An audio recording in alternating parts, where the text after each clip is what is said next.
blocks that they're in, and just ensure the settlements don't infringe on the Palestinians and vice versa. That would be the middle ground scenario, but that's just a ticking time bomb waiting to happen too. So you're just you're assuming that's what the settlers want, and they'll be happy with that. I think the settlers have been quietly taking positions in the government, and their goal is to take over the government. They want the government to be the settler government. And they might do that. Is predominant in Israel. Secular, but they're not winning any elections. When was the last time they won? I don't think it's going to be about elections. I mean, I just don't think. I don't think so. I think civil society will start breaking down. The civil disobedience on the behalf of the left in Israel is just going to do. No, not the left. No, I'm not saying the left. It could be the right, like the Likud party. They are secular European Jews, just like the left are. So we're not talking. The Likud is Mizrahi. Likud on the top is white European. They won't let. Likud is a Mizrahi movement. You understand, right? Likud is the opposition to the. Look at the Likud. I mean, who is it? It's all these, Netanyahu and these, European Jews, and now they've attracted the Mizrahi, they've attracted the settler movements. They're using them, but existential threat to Israel, the number one existential threat to Israel. So there's going to be a day of reckoning when it comes to the settlers and to the traditional Israelis in Israel proper. Yeah, you might as well keep their anger and face towards the Palestine. I mean, Israel has committed. That's it.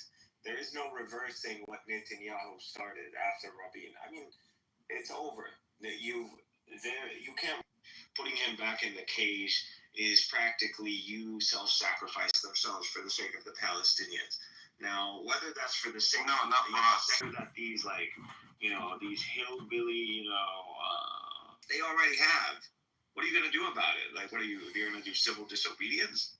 Okay, civil disobedience, your way, what? I'll just unleash the Israeli police.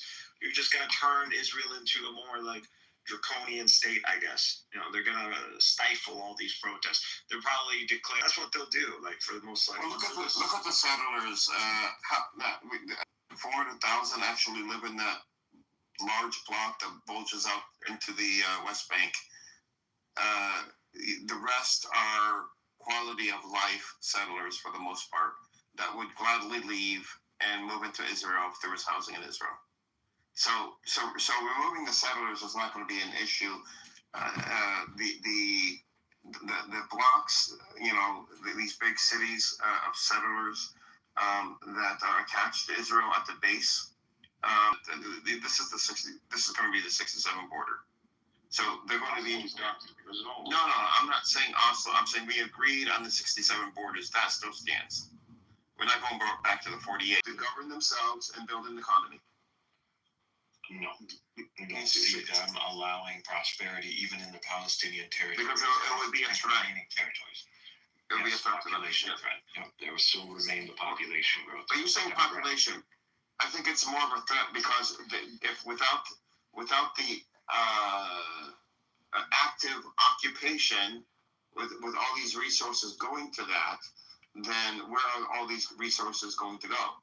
If Israel isn't rallying behind the flag in terms of the occupation, even just leaving us alone would be a threat because now they have to look inwards and fix their own issues within Israel, which is something that Israelis do not want to do. Israel can fix their own social issues. There's not really what are they gonna do at the end of the day? But what are they gonna? They're gonna sit there and watch a rising, prospering Palestinian demographic they can fix their internal issues, but then what?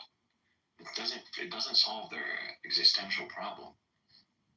That's the problem. No, it doesn't. And at the end of the day, you're giving up what?